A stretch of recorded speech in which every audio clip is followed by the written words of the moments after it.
Women, what was your biggest WTF moment on a date? I met this guy Adam through my friend Zoe last summer. He seemed completely normal. Decent job, own apartment, could hold a conversation, no obvious red flags. We exchanged numbers and texted for about a week before he asked me out to dinner. I arrived right on time and he was already there, which I actually appreciated. He stood up to greet me, pulled out my chair, all that stuff. The first 20 minutes were totally fine. We ordered drinks, talked about work, and he asked normal questions about my hobbies and interests. Looking back, I should have noticed the first weird sign when he ordered for both of us without asking what I wanted. I was planning to get the chicken parm, but he just told the server we'd both have the seafood risotto. When I mentioned I was actually thinking about getting something else, he laughed it off saying, "Trust me, their risotto is amazing. You'll thank me later." Not the biggest deal, but it felt a little presumptuous. The conversation shifted to past relationships, which I normally try to avoid on first dates. But he kept pushing. He asked how many guys I'd dated before him, and when I gave a vague answer, he kept pressing for a specific number. When I deflected again, he said something like, "I bet it's a lot. You seem like you've been around." His tone wasn't exactly joking. Then came the first real WTF moment. Mid-conversation, he pulled out his phone, opened his gallery, and started showing me pictures of his ex-girlfriends. Not just one or two photos. He had an entire album labeled previous relationships, with multiple folders organized by women's names. He scrolled through them, giving commentary on each woman, what he liked about them physically,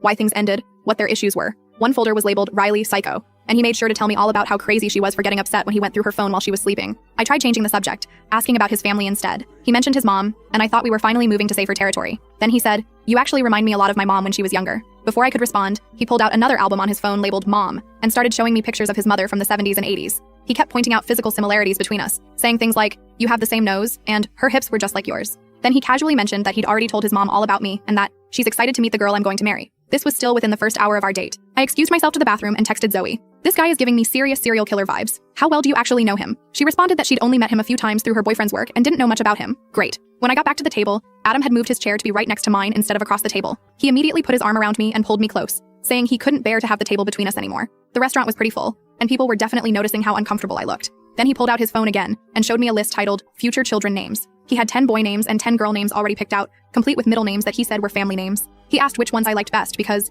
we should start thinking about these things early. The absolute peak WTF moment came when he reached into his pocket and pulled out a small velvet box. My heart nearly stopped. He didn't open it, just placed it on the table and said, "This isn't a proposal, yet, but I want you to know I'm serious about us. This is a promise ring. I got your size from Zoe." I was completely speechless. We had been texting for 1 week and this was our first date. I hadn't even finished my risotto yet. I excused myself to the bathroom again, this time grabbing my purse. I found our server and quietly explained that I needed to leave immediately, and asked if there was a back exit. The server, bless her, took one look at my face and immediately understood. She showed me to the staff exit and even offered to call me a ride. As I was waiting for my Uber outside, my phone exploded with texts from Adam. He'd somehow already found my Instagram. The messages ranged from confused, "Where did you go?" to angry, "This is extremely rude," to pleading, "Please come back, I didn't mean to scare you," to threatening, "You're just like all the others, you'll regret this." I blocked him on everything, but he kept finding new ways to contact me, creating new accounts, emailing me at work, even sending me a handwritten letter to my apartment, which seriously freaked me out because I never told him my address. I finally had to get Zoe's boyfriend to intervene.